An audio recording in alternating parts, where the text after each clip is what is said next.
I'm Lauren Dimmitt Waters. I'm a New York City-based blogger and influencer who has been covering beauty, fashion, and lifestyle for what seems like forever. But now I'm a woman in midlife who wants to discover all the secrets to growing younger. I'm ready to explore topics that deal with health and anti-aging, especially when it comes to beauty, fashion, wellness, and longevity. I'll unearth what works and what you shouldn't waste your money on. Even if it's crazy, I'll hunt down the latest and greatest to help us all get through this journey called life with a little humor and a lot of attitude. I want to keep fighting the fight so we can all grow old ungracefully. So welcome to Beauty is a Bitch. Hey everyone, welcome back to a new episode of Beauty is a Bitch. I'm super excited to present my guests today. The first one, I have two today. The first one is Christy Hunston. She is the co-founder of the plant-based skincare brand Avoila. She was born in a small town in Ohio. Christy graduated from Mount Union College with a degree in communications. After interning at an advertising agency during college, Christy knew this ever-changing creative industry was for her. Shortly after college, Christy moved to New York City, where she worked her way up in her career at some of the biggest agencies in the world. She met her life partner, Dave, in New York City, and they decided to move to the West Coast for a change of scenery and lifestyle. Once in Los Angeles, Christy and Dave decided to start a family, which resulted in her passion for a cleaner lifestyle and the desire to become an entrepreneur, so she would have more time for herself and her family. And this is how Avoila was born. Grace O'Sullivan had a 25-year career as a creative director in advertising in New York City and Philadelphia. She is now the co-founder of Avoila Skincare and president and founder of Boom Chicka, a small marketing agency in Philadelphia. She is responsible for the visual development of the Avoila brand, and because of her own experience with sensitive skin, has become a champion of organic plant-based skincare. Hi there. How are you? Hi. Good. How are you? I'm great, because I'm so excited to talk about this topic today, because this is something that has just been, I don't know, a hook in my craw, a craw in my hook, just a real, something that just really kind of pisses me off. And it's the ticking clock on TikTok beauty trends, because it is the Wild West. It is crazy stuff out there. It really is. Some of it is comical, but then some of it really scares me, because I'm afraid people, women particularly, are really going to do some of these crazy skincare things that we've been seeing. So let's start with my first question. TikTok skincare has generated many quick-hitting beauty hacks that work and many that don't and are downright dangerous.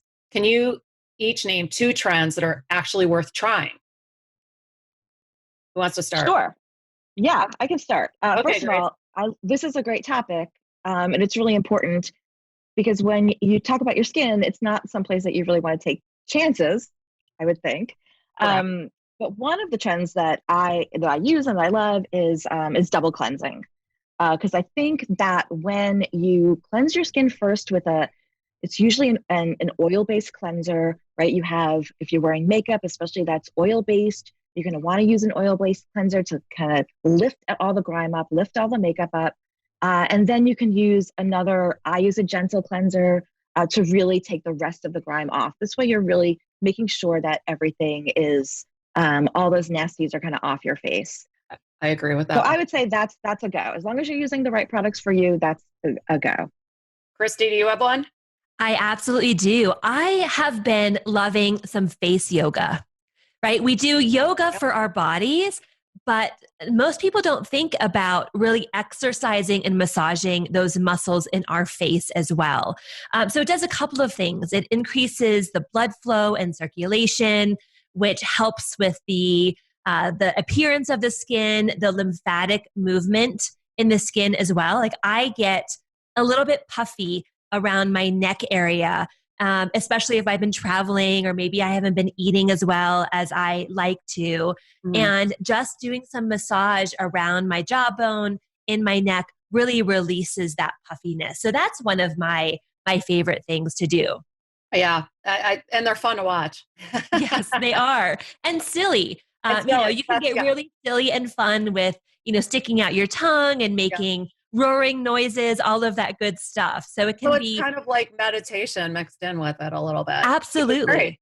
Yeah. Okay, Grace, you got another one for us?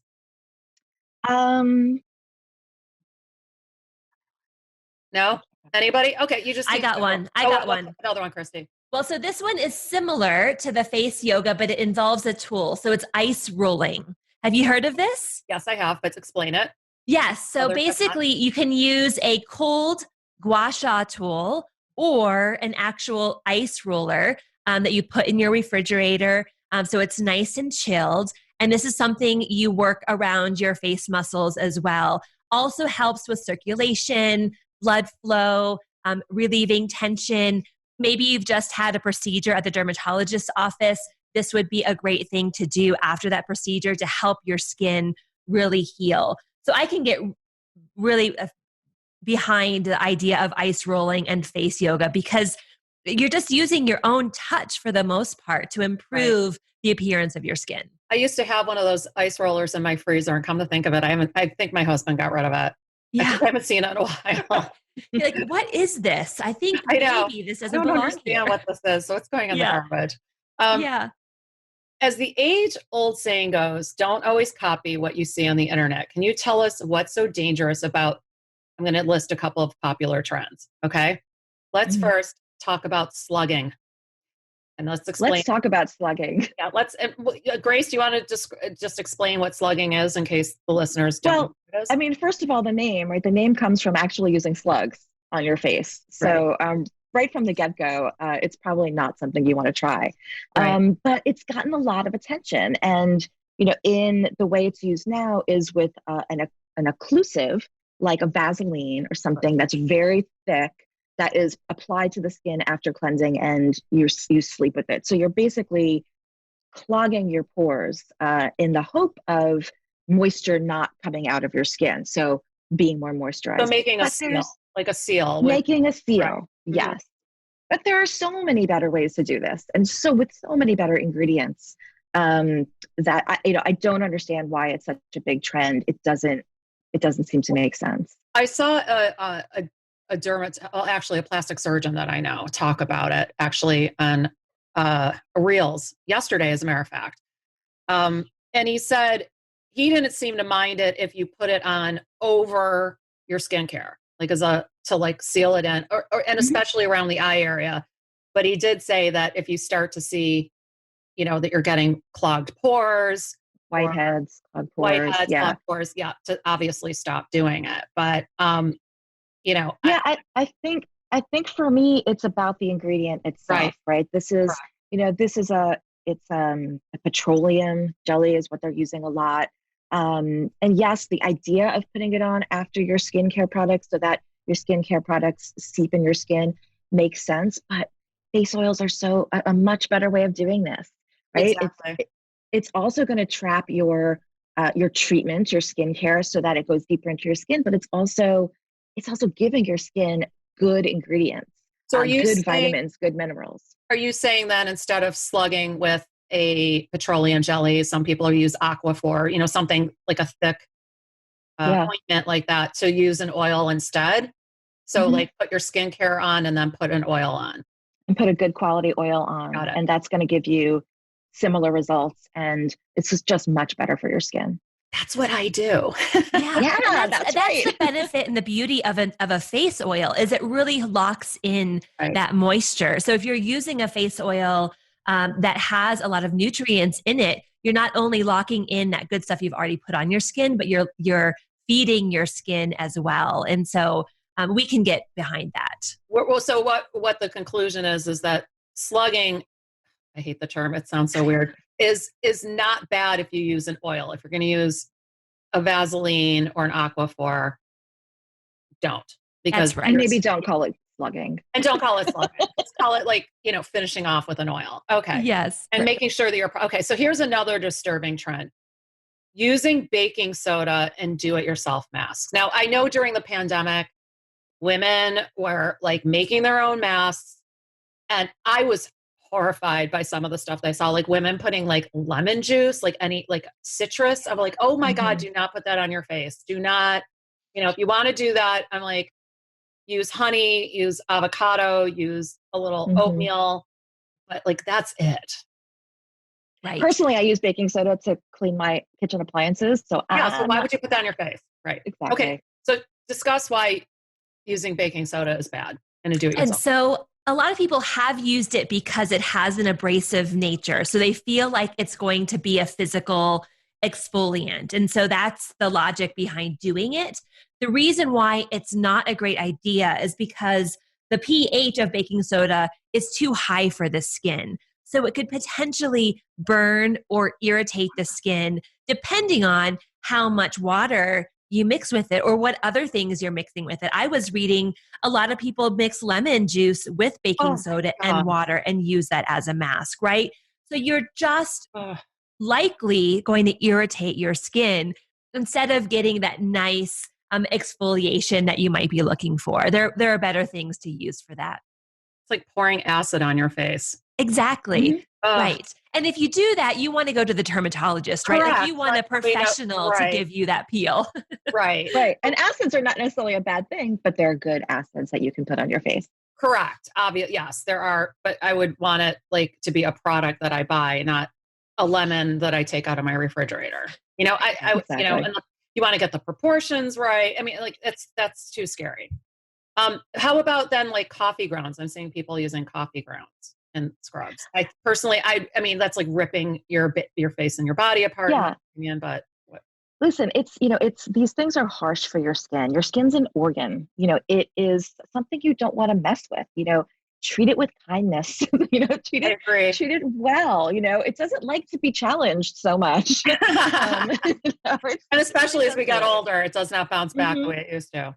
Exactly. Yeah. Okay. And last one another one I wanted to bring up, obviously not the last because there's hundreds of them. What about do-it-yourself teeth whitening? Yeah. Everyone's I nodding. know, right? It's Yeah. it's a similar problem with the baking soda. You're using undiluted hydrogen peroxide on your teeth to whiten your teeth. And a lot of the naysayers say you're potentially going to damage and burn your gums. So that's not ideal either, right? So I think it just goes back to, use the products that have been designed to get the result that you're looking for rather than just going into your kitchen and grabbing something that you think might work. So I think though that this begs to bring up that you may think that because you're going in your kitchen or you're getting something natural that and you're applying it or whatever, it's not necessarily better than what's been made to combat the problem that you are trying to address.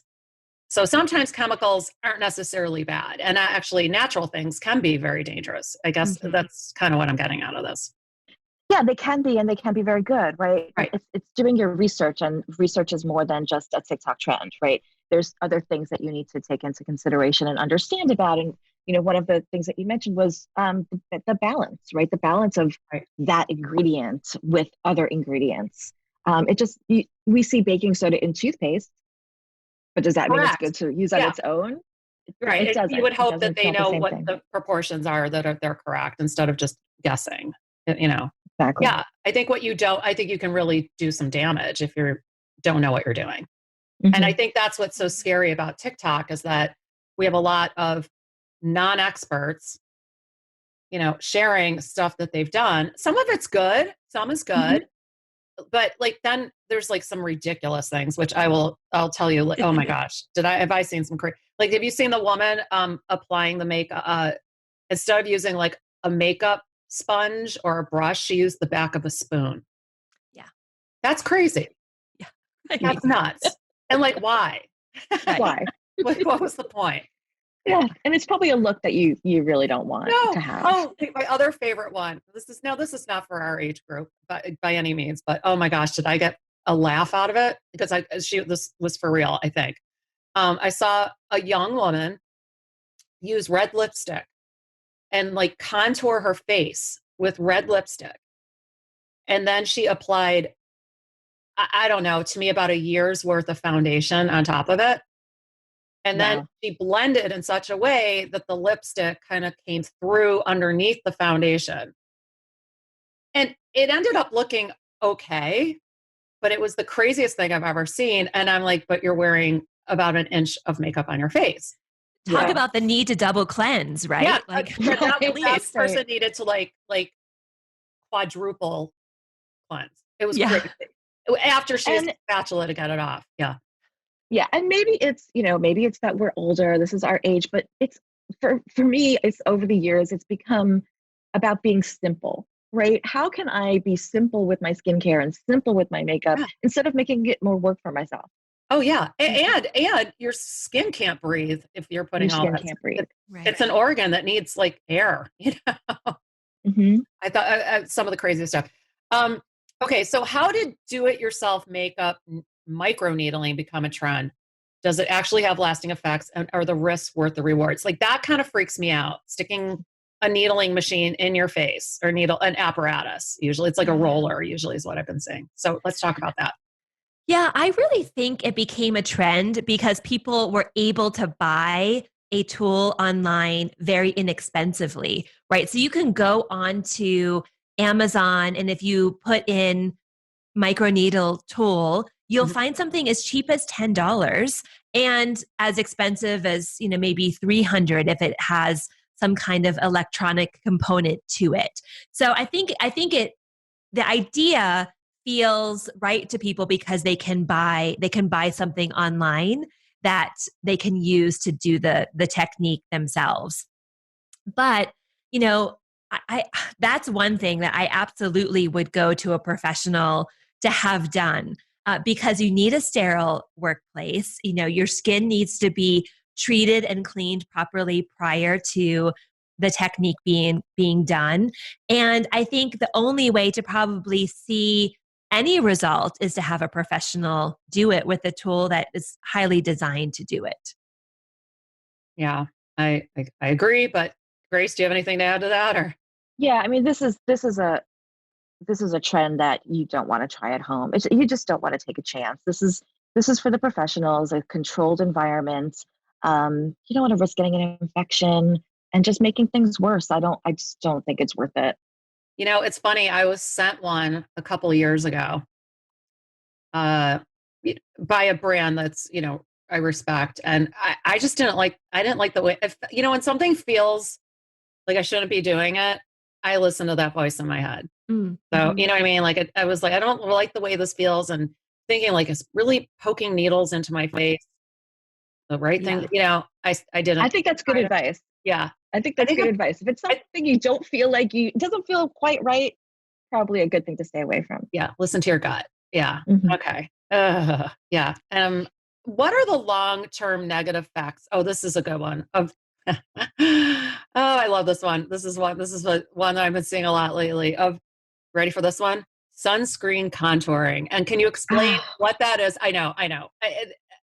As someone that does not leave, I don't even look out my window without sunscreen all over my face and my neck and anymore. Mind you, this is after spending a good deal of my youth out in the sun with, baby lotion on or baby oil. Absolutely. Um, Mhm. So I can't be that critical because I am paying for the mistakes of my youth. But explain what sunscreen contouring is, please. Somebody. Yeah, it's crazy that some trends you're like, how did they think of this? Where did it come from?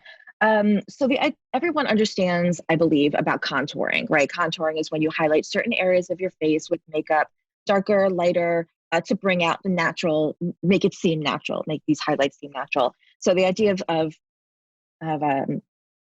using an SPF is that you would, put SPF on the areas that you want to highlight, blocking them from the sun and having the sun, tan the other areas of your skin. It's Wow. crazy. So Yeah. it's not only, it might look terrible. It looks It's also terrible. It looks dangerous. terrible. It looks terrible. And you're playing with the dangerous, using, sorry, I'm flipping on this one, but, you're playing with using the sun and using the dangerous rays of the sun with your skin. Just put your sunscreen all over your face, use a little makeup to highlight, and you'll be beautiful. Right. Use bronzer to contour. You don't need the sun, the actual Right. sun. Right. Right, because those harmful effects might really be long-term sun damage, right? In the areas that did not have the sunscreen over time. If it's a trend that you continue to follow, you're going to really love those age spots that pop up when you're much older. I remember, I think Gwyneth Paltrow and some other famous people were talking about how they basically they put on sunscreen in certain spots, like their nose or, but she like, and I know it was Gwyneth Paltrow, and I know there were some other famous people, like celebrities, that have said that they do this. It's such a bad idea. Put sunscreen all over your face. I mean, all over, every day. I mean, even your ears. If you notice when you're driving and you're like, for me, that when you drive a lot, that the left side of your face has more damage on it than the right, that says a lot. Like, I know that I have more sunspots on the left side of my face from driving.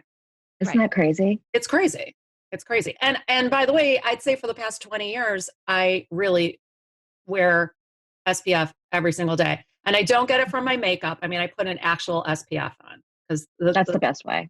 The SPF and makeup, I know, sucks. So, I just hope that women are smart enough to know that that is just not a good idea. Okay. Okay, here's another one. Why have aspirin masks become a trend, and what are the reasons why it shouldn't be? So explain this, because this one I actually really don't understand. This is terrible. Okay. Christy, do you want to take this? I sure will. Okay. So aspirin masks have become popular because the active ingredient in aspirin is acetylsalicylic acid, which seems like it might do the same thing as salicylic acid, which we know is good for acne. So the thought is an aspirin mask will help reduce acne on the skin. And it's absolutely not true. The two molecules do two very different things. And so it really won't unclog your pores. It won't reduce oil excretion in the skin or prevent breakouts. But what it can do, and this is depending on the concentration, right? Because basically what you're going to do is break up a tablet, mix it with some water, and then spread it over your skin. If you don't know what the concentration is, it could actually be too high and lead to redness and irritation, dryness and flaking, which are things that you don't want, right? Like, you want to keep your skin calm if you're suffering from acne, and not get it all wound up by irritating it. And I think this became a trend. There was one person who said that she had less acne from doing this. And the only way that could be possible is it could bring down the inflammation, because it is an anti-inflammatory. Right. But it's going to do so much more damage, and it's certainly not going to stop the acne process. So it's something that you would need to keep doing, and then, it would over time damage your skin even more. It's just not a good idea. Yeah, that seems to be one that would be probably more for younger women that would try this, and or boys and men. But I'm hoping that those listening to this were a little older and would know better. I hope. Right. I mean, I think if you're having skin problems, you're having problems with your skin, go see a dermatologist. And before you start taking matters into your own hands, I would hope. Yeah. That would be my hope. And understand. I think podcasts like this are really good because they're explaining, the reason why these things aren't good. Right. You can understand why ingredients are good for your skin, before you use them. Yeah. That's what we do all the time, right? We, the ingredients in our product, we look at ingredients in other products, and we try to understand what's behind it. What's the reason why this is good or not good for your skin before using it? Let's talk about your organic Avoila Nourishing Face Oil, which I have tried and I really like it, and it's beautifully packaged, I must say. And can you tell us a little bit about it? Because it's avocado oil based, correct? It is. And I'm going to tell this story that's going to go a little against what we were talking about before, because we did learn about avocado oil for the skin because I did try it from my kitchen. I'm sorry, I did. I took the avocado oil in my kitchen and I was desperate. I had very sensitive, very overreactive skin, but did a little research on it and and saw that it was a good ingredient for skin. There's a lot of studies that have been done about avocado oil. But what Christy and I did was we looked into it and we looked for a way to take that avocado oil, elevate it, bring other elements into it with it, other botanicals, plant-based oils to balance the formula so that it does the best it can do for your skin. So it's funny because I interviewed somebody that has an olive oil base. We were talking about olive oil in another podcast, and she's like, you're taking basically a food product, which can go bad and spoil, and you've got to put things in it to make sure. So you don't. I mean, yeah, I'm sure during the pandemic you weren't the only person to put avocado oil on your face, but it's not recommended long term. And so you obviously knew to take it up a notch and probably take it from being food based to a beauty oil, correct? I mean, that's my and the ingredients that we've added to it really do balance the avocado oil so that it is good for different skin types, right? So not just sensitive or dry skin. Right. There's actually elements in it that are good for people with oily skin that sort of balance the oil and control the oil. Yeah, let's talk about that because I know that myself included, when I first heard about oil, and I just actually did a post on oil. I use it a lot in my life now, but I'm telling you, if you had told me 5 years ago, I was putting it on my body in the shower before I got out. But I never would have thought about putting it on my face and my neck, and now I do. So can you maybe explain how it's actually, because I used to have oily skin, so the thought of putting oil on oil made no sense to me. And now my skin's drier and I love oil, but explain how it's okay and why it's different than just putting oil, Does that make sense? Yeah. Did I make Chrissy, any? do you want to take this? Sure. So, we were all taught when we were younger that applying oil to the skin will actually cause more breakouts, right? Right. But in fact, like we talked about in the very beginning of our conversation, the oil seals in the moisture, and our skin needs the moisture to be healthy and radiant. And so when you start to strip that oil away, your skin gets angry, and it shows its anger by breaking out, by having, redness and flakiness and all of these other things. So our skin actually really, really needs that oil to stay as healthy as it can. Right. And we just did a blog post on face oil for oily skin. And really what you want to keep in mind when you're choosing an oil is the comedogenic rating of the oil. So there are certain oils that the molecules are really big and they do clog your pores. And so if there's dirt underneath it, it can get trapped and cause zits and cause blemishes. But the oils that we have in our face oil, and there are many oils that have a 0, 1, and 2 comedogenic rating, which means that they're not going to clog your pores. They're actually closer in molecule size to the oil that your own skin makes. Okay. So your own skin is not going to fight it; it's working with it. Okay. So what was the process like for perfecting the formula for Avoila? Can you explain that a little? Well, there were a couple of things that we wanted to keep in mind. It was important for us to own our formula, our formulation.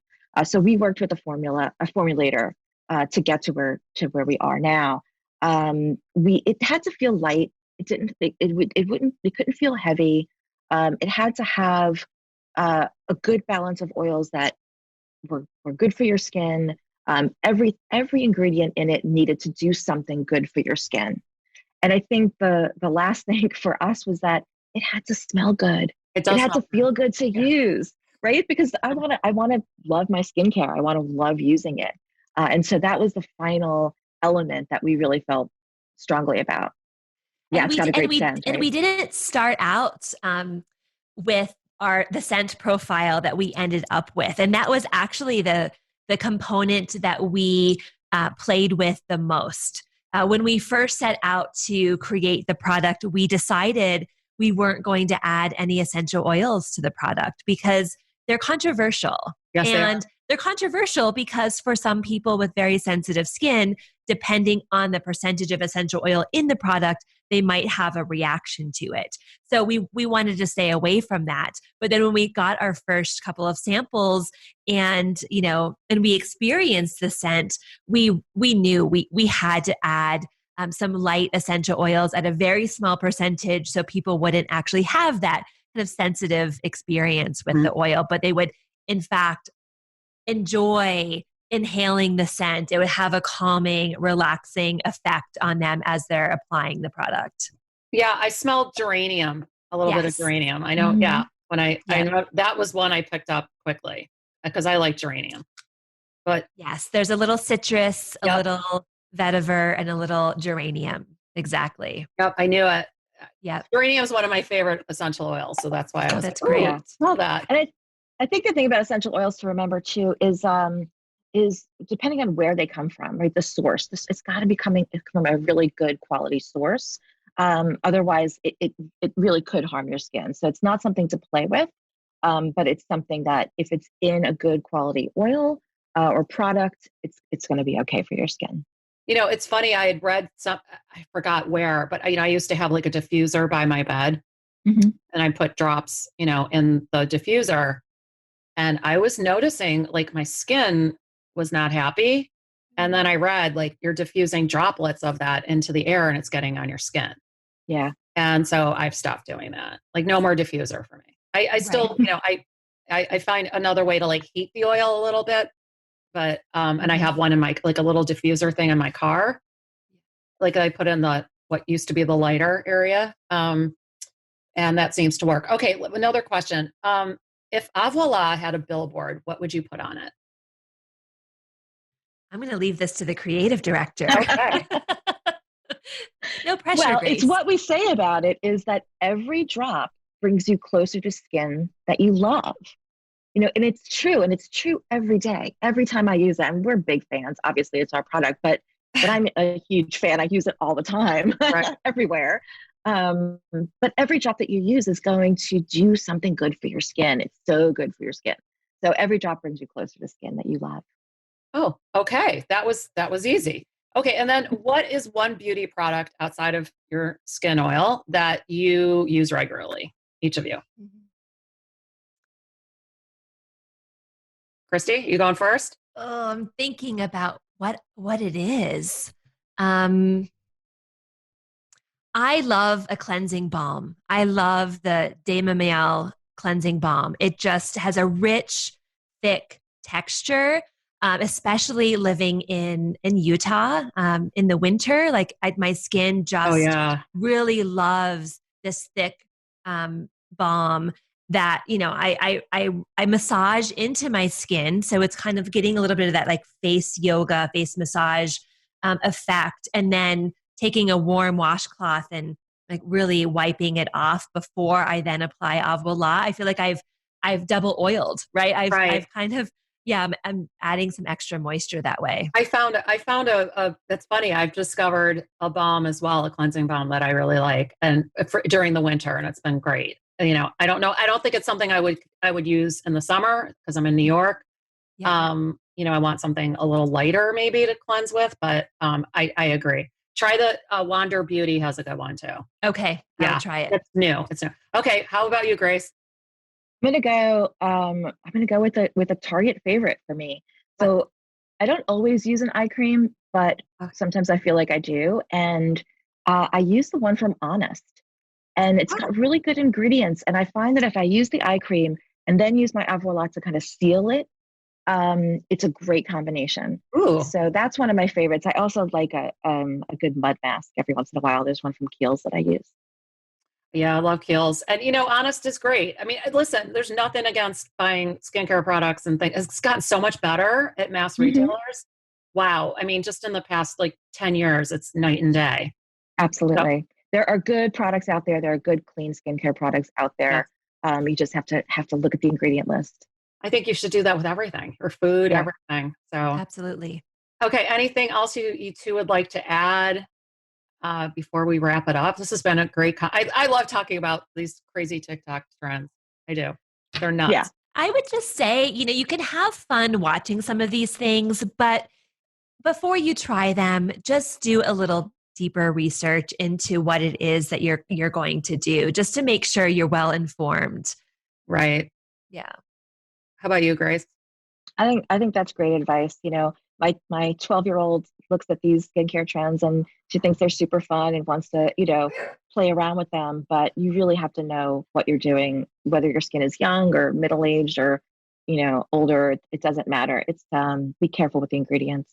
Yeah, and these TikTok trends are not just made for, teens or millennials.